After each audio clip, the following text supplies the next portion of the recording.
Welcome back to Moms Behind the Brand. I'm your host, Jasmine Swinton, and today we have an incredibly inspiring guest with us. Joining us is Chasmine, an entrepreneur, author, and founder of Finding Beauty Within. As an elite woman leader, minister, and mentor, Chasmine is a powerful force in the world of business, entertainment consultant, and purpose producing, bringing unparalleled expertise to the table. In 2018, her talents as a celebrity makeup artist caught the spotlight on shows like Growing Up, Hip Hop, Atlanta, WeTV, The Word Network, Atlanta Live, and the BET Awards. Embracing her passion for empowerment, she has mentored and coached 15 brand ambassadors to launch their own ventures. Chasmine, welcome to the show. Thank I'm about you to say for my having name, which is Jasmine. I'm like, get it together. Thank you so much for having Welcome. me. It's my absolute pleasure. I was so excited to get to speak with you and learn about your journey. We can hop right in. You share your journey of entrepreneurship and how you got started. Oh, whew, how would I get started? I think that I have absolutely worked in every field you can name, from education. I used to be a federal agent, and I also worked in corporate America. I've also done manual work. It didn't last long, like a month, maybe 2 months, but that was it. I wasn't too good with that. But I was a federal agent back in 2018, and around 2019 I quit my job as a federal agent. I was like, look, I can't do this. I don't know if I'm not fit for a job or what I need to do. And I started focusing on makeup again because I got certified from doing makeup in 2018. So 2019, I'm like, okay, I can do full-time makeup. And I started a boutique right before COVID. I made six figures in that boutique. Took a lot of time, but and I don't, believe it or not, I don't like being behind the camera, like, well, in front of the camera. I rather work behind the scenes. So it was different. It was different coming from working behind the scenes. And after I did that, I kind of felt my flow. Entrepreneurship, I tell people, it is a faith journey, a very faith journey. The average millionaire, as we know, have seven streams of income. But when we say seven streams of income, we don't mean that you're working seven different jobs. That means you have seven ways of money flowing in, whether you're working it or you're making passive income. So my goal since 2019, when I stopped being a federal agent, was to develop ways to have passive income. I'm also part of a network marketing company called One Voice Worldwide, where that is passive income for me. And I get ongoing training and ongoing coaching. And I just tell people, if you have a mentor or you have a coach and they don't have a coach, you need to find a new coach. Right. Say that. Now, when it comes to being an author, how do you incorporate that into everything that you have going on? So being an author opened up avenues for you to speak. So that's what helped me develop my speaking skills, talking about my book. Because my book covers every area, whether it's personal development, whether it's spiritual development. If you're trying to make it in the marketplace, if you're trying to make it with entrepreneurship, you need that push. It's called Speak to Your Season. So going through what you go through different seasons being an entrepreneur. You have your seasons where you're up and you have your seasons where, okay, God, what's going on? So that book was developed out of to push purpose. It was developed out of my journey being an entrepreneur, being in ministry, being behind the scenes working. So in every area of my life, I went through different seasons where God was speaking to me. I didn't understand the voice of God over my own voice, because you have three voices. You have your voice, you have God's voice, and you have the enemy's voice. It's easy to recognize the enemy voice because he's going to tell you everything you can't do. But when you have your will and God's will, it's kind of, it not kind of, it is hard to surrender your will to God's will. So this book kind of coach you through understanding the voice of God and how his voice lines up with his word. Now, is that how you began teaching young women and just women overall? Well, I tell people your purpose, you've been pretty much doing it all your life. I've Yeah, always been a mentor to people, even though they were like some young teenagers. They used to come babysit for me. Being a mom, you need babysitters. So exactly. I will always end up pouring into them and ministering to them. So I've been pretty much doing it all my life, whether I wanted to or not. I never wanted to be a leader. Never. I kind of wanted to fit in, but never fit in, if that makes sense. My journey building my nonprofit with mentoring young ladies, it was actually birthed out of my own trauma with being a mom.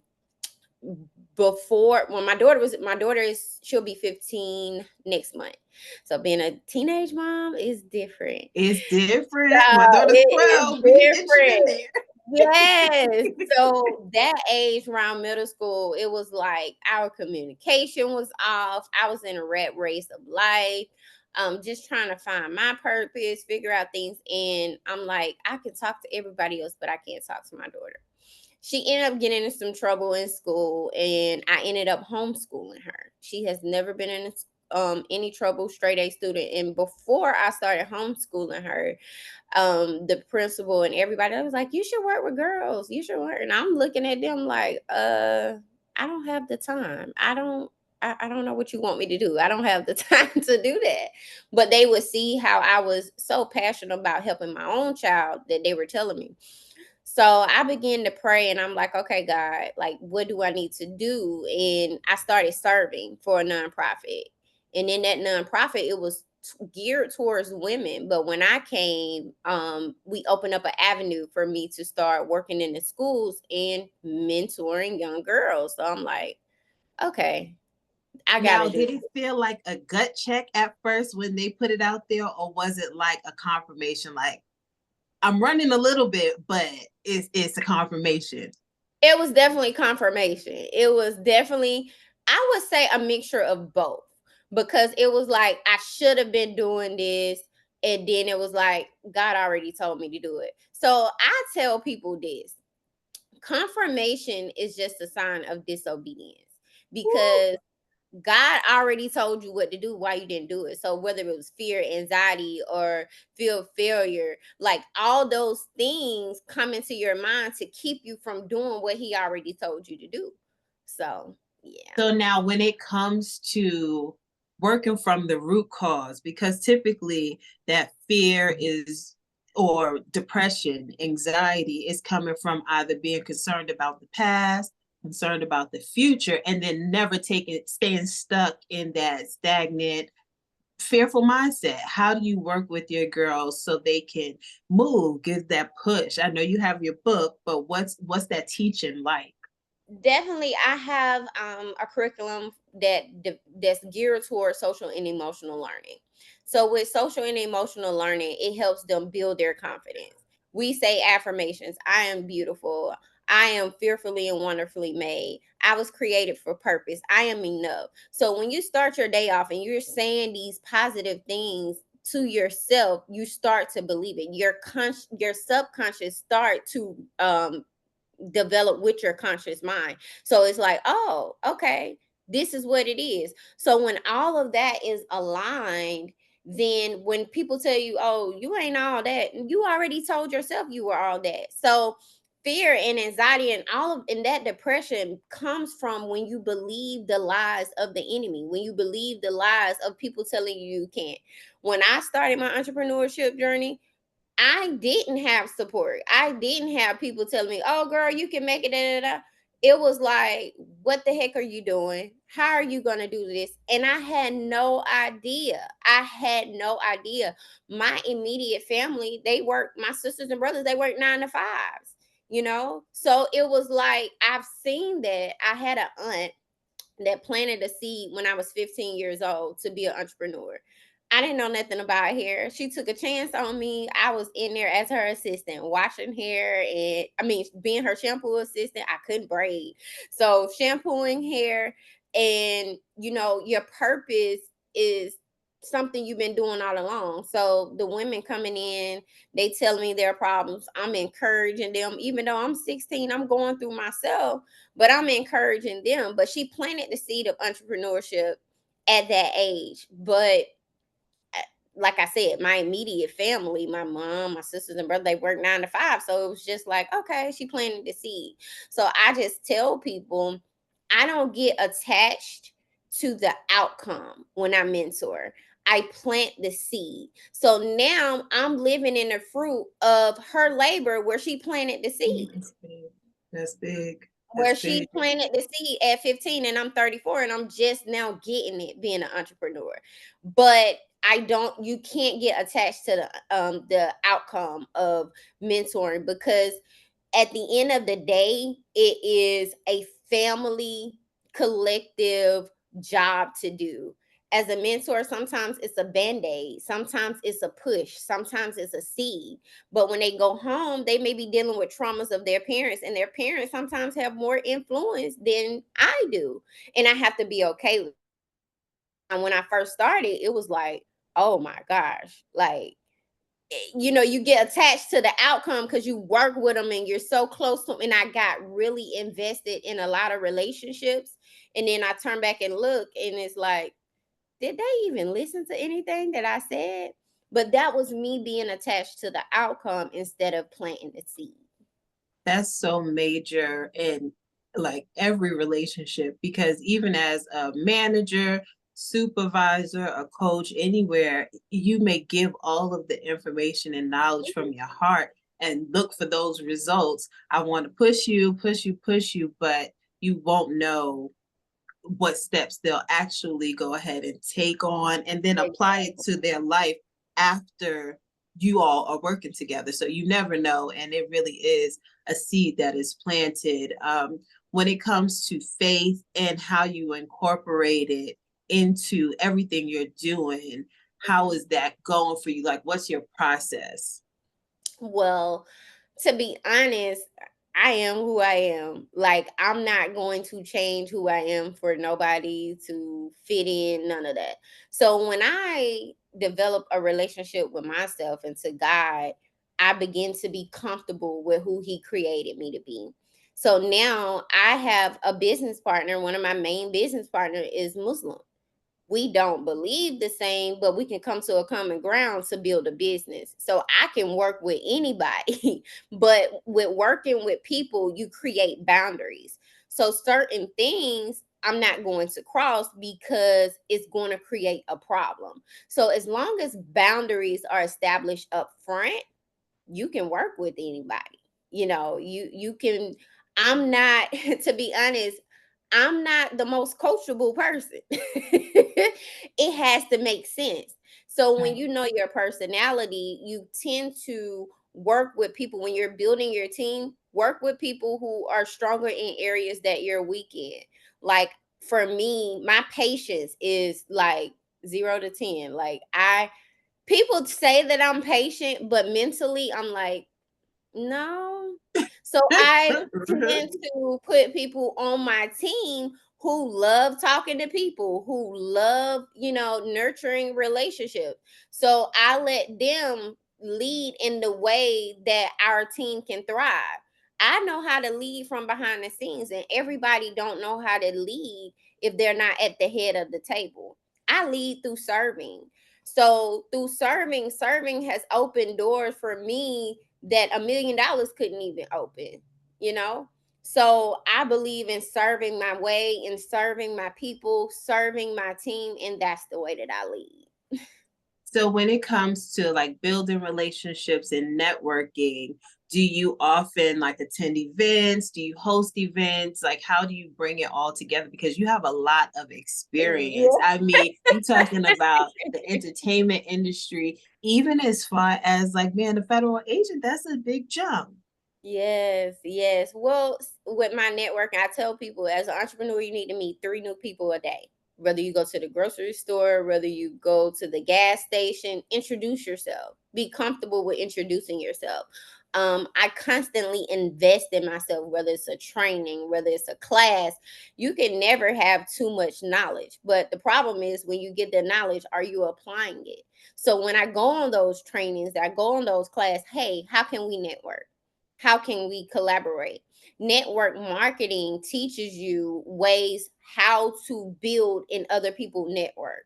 So I thank God for that foundation of network marketing because it teaches me how to build teams on my own. I have teams where I serve at, like where somebody's telling me what to do, and teams where I'm telling people what to do.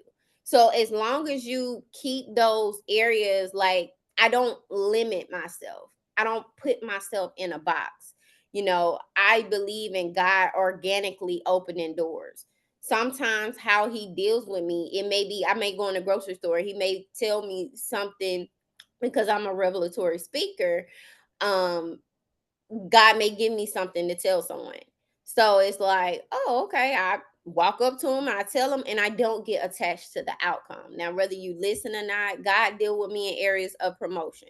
So anytime anyone getting ready to promote around me or he wants me to meet, he'll tell me to go up to him. Is that easy?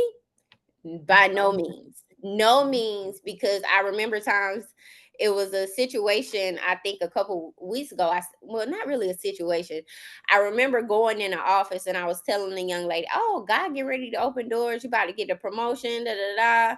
And she's looking at me like, "Oh, I just got this job. I'm kind of happy. I'm learning my way." And I'm like, "Oh, okay." I know I heard God, but it could kind of do something to your confidence. So I went home and I prayed. 6 months later, now she's working with one of the biggest attorneys here in Atlanta. So I'm like, to God be the glory. I don't want you to remember me, but remember God said you was getting a promotion. So to God be the glory. So I don't ever want people to. So that's how my networks are built. God just organically put me in places. So I tell people, when you're walking in purpose, he's going to build a network. He's going to open the doors. He's going to put you on the stages. He's going to put you on a platform. All you got to do is walk in purpose. What was so powerful about that, especially the part where you said the network marketing taught you really how to build that team. I've been in network marketing and it was like an aha moment. So not as much so powerful, but that was a real aha moment for me because network marketing really did teach me how to work with teams. And my business is virtual assistant, recruiting, and project management. And Wow. that really does play into what my life ultimately has, turned into me walking in my purpose and how you can really have that seed planted and then it just keeps blooming and you see how, oh wow, this experience really turned into like God ordained walking. Like Right. that was so good.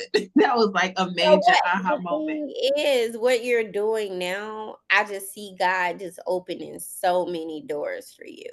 So don't take it for granted where you started. You know, always embrace the journey. Everybody want to get to the outcome, but it's the journey that developed the character. And I just want you to remember that, like, God is going to open some major doors with you doing this, with this platform. People lives are going to be saved. Moms are going to get their niche back. They're going to be emailing you and texting you and saying, you know what, your podcast changed my life. So don't give up because people are watching. That is so, so important. And it's like the main message that I want all viewers to know and see. Like, when you see us up here, know that my first time talking about my business, I had an anxiety attack. Yeah. Know that I was not a public speaker, somebody that said they wanted to do this. It took a year. And I think because in myself, I was afraid to get up here and do this. Yeah. And as the time just went on, you know how God keep pulling on you. God not Mhm. leaving you alone about He's it. Or not gonna whatever leave that me thing is, He alone. gonna keep pulling on you Right. until you take that divine action that was requested. And even though the timing may not seem right to you, it's a perfect time, like, For him. to do Mhm. exactly what work is meant to be done. And it's not too late. Like, you can pick up from where you are and keep on going. Keep Take your going. experience and your knowledge and keep going, y'all. Keep going. Whatever it is you're Definitely. doing, keep Definitely. going. And like Keep going. whatever that seed is that was planted in you, what did you say? You were a teenager at that point Yes, when I was that a seed was teenager. planted from your aunt. And Mhm. you now at 34, you are seeing it come to fruition. It's so important for us to keep going, take what our passion and experiences and keep going. I can keep going on about Definitely. that. When I tell you, I launched my book last year, but it was a year off. I took a year off because I had 3 car accidents. Last year I suffered 2 concussions, 2 Oh, 2 major concussions last year. So my memory is not like it used to be. I have to write stuff down now, but it you have to take high level. I have to take high level of magnesium because I've gotten off the medication consistently. So now I'm taking vitamins that have a high level of magnesium to help me focus and, kind of stay on track with things. But I'm saying this to say it was a whole year I took off last year and I still was able to release my book. My book was written, but I was stagnant. Like you said, I was scared. Like, what if it failed? What if, I have 4 books that I wrote that I just got to get together and publish. But it's like, what if I was in my head so bad? But when I released the book, so many lives were changed. So many people reached out, like, oh my God, this helped me. So many women started their business. So many women start walking in purpose. So many men and women just started elevating after they read the book. So for me, I'm like, God, I went through all of that.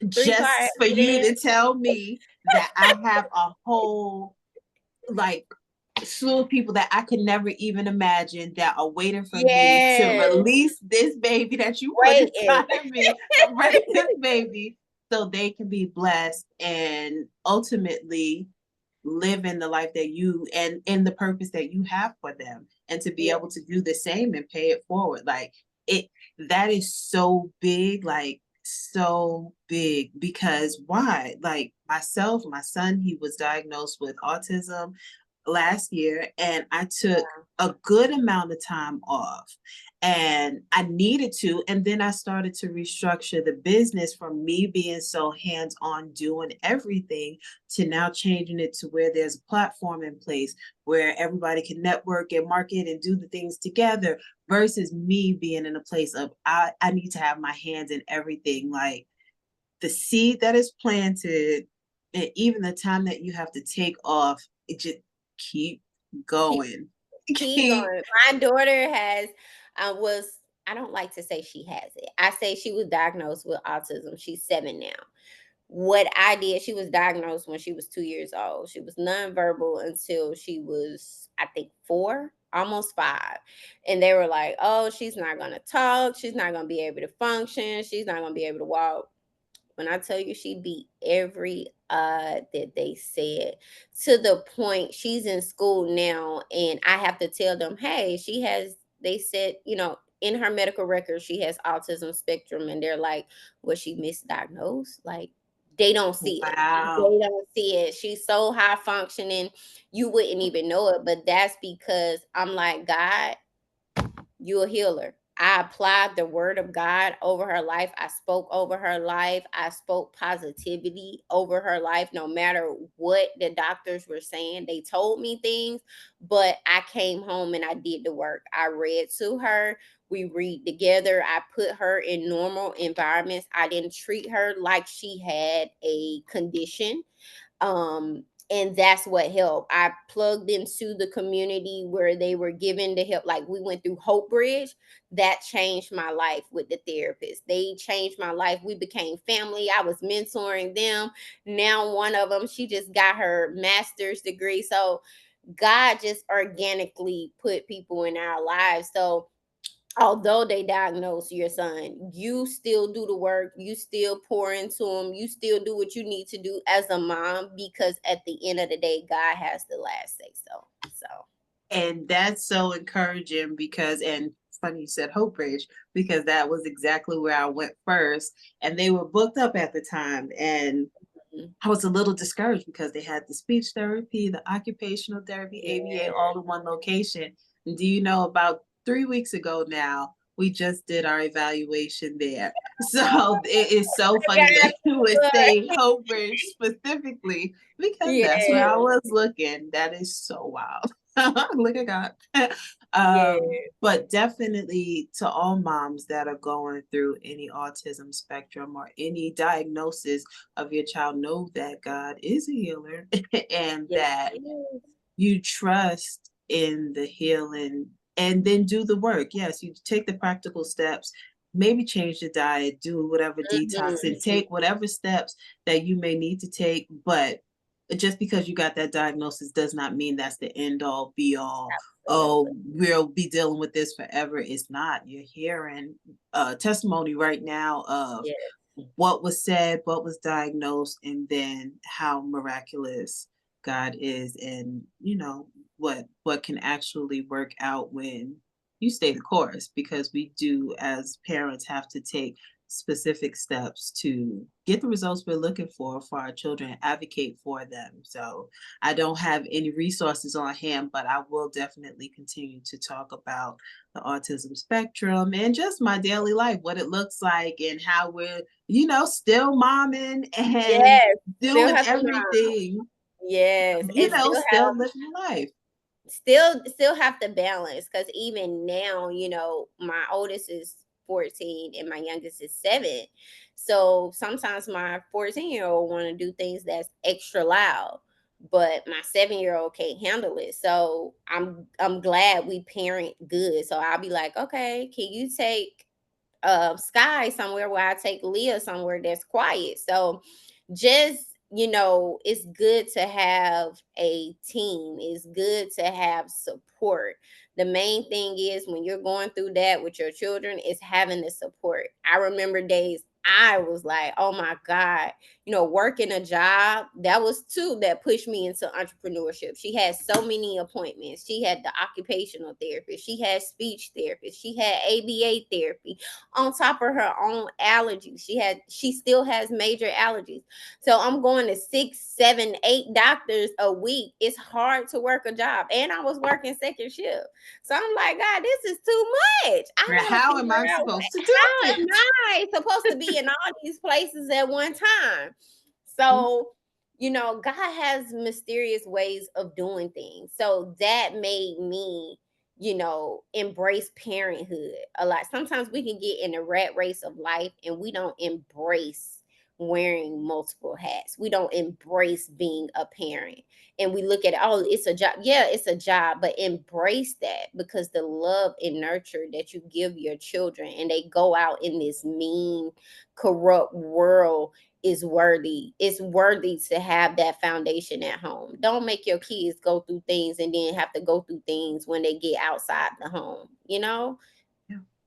And advocating for them to ensure, like with Amari, is ensuring his transitions work well for him. Mhm. It shouldn't be a chaotic transition, which is going to make the rest of his day very Right. high functioning. And it's Yeah. it's it's really about advocating for our children every step of the way. What Absolutely. does balance actually look like for you as a mompreneur, as a mom? Wow. It's funny you say that, because I don't believe everything will balance out. You're going to have seasons where being a mom takes priority over your working. So you got to be able to be flexible and say, okay, now my child needs me more more emotional support. So during that time when my child needs emotional support, I'm shutting everything down. I make that a priority. And then it's times where I need to dive in on work, and I'm like, okay, listen, mommy loves y'all, but I need 2 hours to get this done. So give me 2 hours. I'll take you where I need to take you, or we can go somewhere this next day. But right now, I need to lock in. So making sure that you communicate and they understand. My kids, they had to sacrifice a lot. They had to sacrifice a lot with me being an entrepreneur. They had to sacrifice a whole lot. So I had to learn, even though they sacrificed a lot, I didn't overcompensate, because sometimes we overcompensate when we're absent, and that's not good either. So just having that time and knowing, being sensitive to what you need to do and what takes priority, and learning how to delegate. When they get older enough, I believe in getting raising children to become young women. My girls, they know how to cook, they know how to clean up, they know, I'm going through a divorce now, but they know when their dad was here, okay, make sure he have his food, make sure he has everything he needs, he comes first. In the house, God comes first, but he comes first in the house. So just grooming them to be wives, to be mothers, to be whatever they choose to be, but the foundation starts at home. And for me, balance is doing what is priority. You got to know what's priority and what can wait. When we're going through the rat race of life, we feel like we got to be everything to everybody. And when we're everything to everybody, we can't be anything to ourselves. So taking that time out, when I need self-care, taking that time, look, mommy needs an hour to talk to God. So if that means I got to get up at 5 o'clock in the morning so I can have that alone time with God, so that when I get the kids ready at 6:30 in the morning for school, I had that time that I needed for God to pour into me. So when I start my day off with him pouring into me and I'm meditating on the word and all of that, everything, I can't say everything be great, but I'm like, set the tone for today. So just setting that tone, that's important. So what does it look like when you delegate now, especially with having multiple projects? How do you work like that delegation? And what was the journey to delegation? Journey to delegation. Whoa. For me, like you, I wanted my hands in everything. And it's like, no, true leaders lead by example. So even though I'm helping out in with leadership at my church, so I delegate things from hospitality to sending out emails, to if it's the youth, if it's leading prayer. So I say, hey, I put a schedule together and this is what everyone is expected to do. So you learn how to just release it. And however it lands, you coach people. You coach people and you lead by example. So that's what delegation is for me. You realize that people's strengths that are around you, and you delegate them to the things that they're strong in. Because when you got a person who's not good at administration or good at customer service in a role of greeting, then that's not their gifting. So just putting people in areas that they're gifted in. Some people like working just in administration and really not hands on with people. So I'm going to put you in a position where you're just working behind the scenes. So realizing people's strengths and what their weaknesses, and cultivating them where they are weak and putting them in position. So So when you actually work with, and I know you're in ministry and then you have your different platforms that you're working, how are you like scheduling your day? Do you time block? What does your actual scheduling look like? yes, I time block. So the kids are in, my children are in dance, they're in cheer, they're in gymnastics, they're in dance, cheer, gymnastics. I know I'm missing something, but right now they're in dance, cheer, and gymnastics. So I get their schedule and I already put them on my calendar. So when opportunities come, or for me to speak or me to whatever, because I've been speaking a lot lately, I line it up with what I have already on my calendar. So now I live by a calendar. If God don't tell me to do it, I'm not doing it. I turn down opportunities all the time. I'm not doing it. And for network marketing, it's on Saturday. So I have that time, that hour, or I put an hour in, and you just have to structure what's your availability. If I don't have no availability this week, I go by my mental capacity. What can my mental capacity hold this week? So if my mental capacity can't hold no class, no trainings, no nothing, everything shuts down. Everything shuts down. So you have to know your mental capacity and the time you need to pull back and the time you need to pour. So I base my schedule off on when I need to pull back and when I need to pour. So for the mompreneurs or the aspiring mompreneurs that are looking into, hey, I'm interested in this venture, I have this experience, and they're not really sure what to do or how to get started, what advice would you give them on, hey, go this way, follow this path? What advice would you give? What I would tell them to write down their goals, write down SMART goals, write down what you can achieve in the next 3 months, what you can achieve in the next 6 months, and your goal for the next year and the next 5 years. Once you write those down, write down your strengths. What are you strong in? What are the areas you weak in? What is going to help you get to your goals? And you focus on doing the things that's going to help you get your goal. So if you want to be a speaker, then you need to put in time. What do you want to speak about? What is your story? What is it that you want to convey to the world? What if you want to do a podcast? Okay, I want to do a podcast. How are you going to structure that podcast? Hire people in the areas that you don't want to do. Logos, when it comes to logos, it comes to flyers and all of that, I work with a digital marketing company. She knows that's not my strength.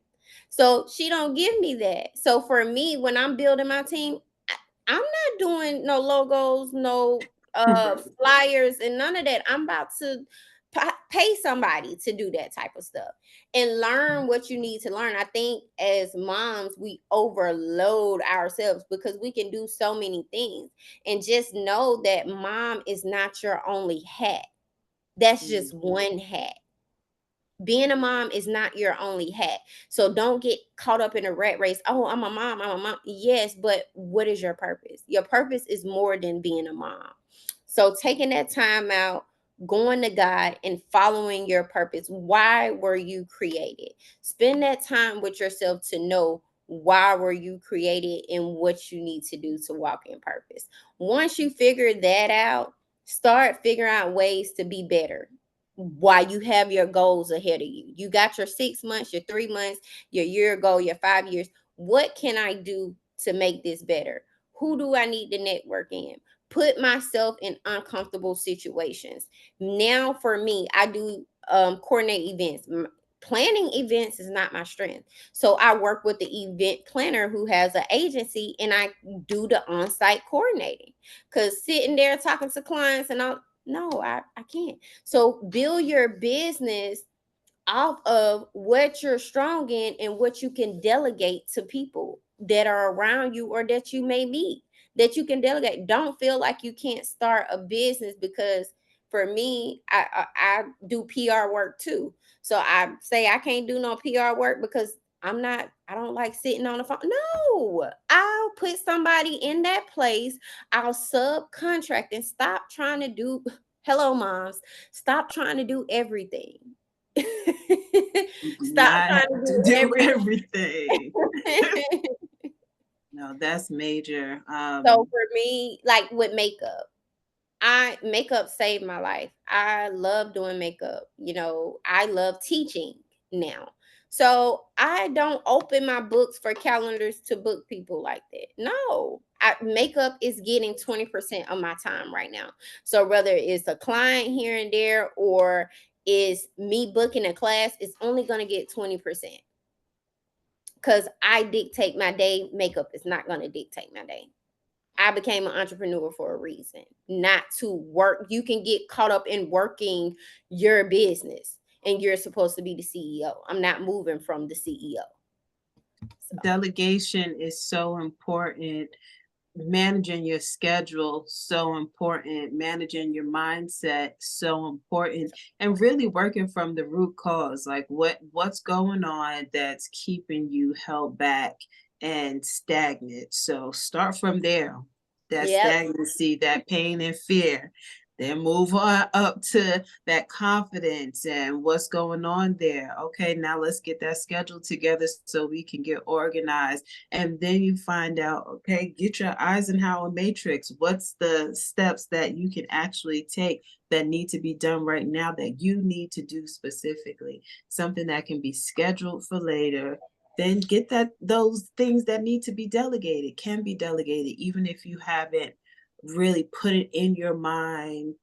I need to outsource anything. Now is the time to start thinking about it. Go Absolutely. in knowing that eventually, within 6 months, I want to ensure that I'm delegating some of these tasks. I got the system in order, and now I can delegate. And what needs to be thrown away, throw it away. Absolutely. Because you do not need it. If it's something that you identify as something that does not need to get done, get it off your calendar. Mhm. If it's something that needs to be delegated for a later time, schedule that out. No, hey, in about 4 weeks, 6 weeks, then we can get to this. But scheduling is so important. And it took me a long time to actually accept that. It took a few bumps in the road and head bangs for me to get that as well. So go ahead Man, and mistakes are your and best teachers. I tell people. listen, those lessons, apply them. Don't have Yes. to learn it again. Don't have to learn it again. Now, what would you tell your young self now that you've had these years of experience? Girl, you got time. You got time. Work on personal development. Work on becoming a better you because you got time. That's what I would tell myself. You got time. We rush to be adults, and this adult thing ain't adulting. So I would definitely read more books, dive into personal development. So once I dive into personal development, once I reach where I need to reach, I'll know what I need to know. So that's what I would tell my younger self. And do you have any final thoughts or anything that you want to leave with the listeners? Yes, I do. Actually, keep going. Keep going no matter what the bumps are in the road. Don't get caught up in reaching the goal. Embrace the journey, because in that journey you're going to build the character, and once you build a character, when you get on those major platforms, if that's your desire, when the right doors open for you, you won't fumble the bag. And what I mean by fumble the bag, you won't make the mistakes, you won't do the things to jeopardize what God is giving you. So embrace the journey. And where can we find you? My Facebook is Chasmine Iyonna, how it's spelled on the screen. My Instagram is I am Chasmine Iyonna. I'm not a big Twitter person, but I do have a Twitter that's Chasmine Iyonna, and TikTok. I don't do much on TikTok, but it's Chasmine Iyonna. It's been an absolute pleasure to take the time and get to know you and your journey. And everything that you shared is so powerful. And I just want you all to really go back and listen and catch these gems because it's so important that we get these different phases of life and the organization of life in order as we are on this entrepreneurial journey, our spirituality and our faith, what we're rooted in. Very Yeah, important on this entrepreneurial journey. So take yeah. all of these gems, go back, replay it, save it for later, and really soak it all in, take it in, and then begin to apply. This is Moms Behind the Brand. I'm your host, Jasmine Swinton.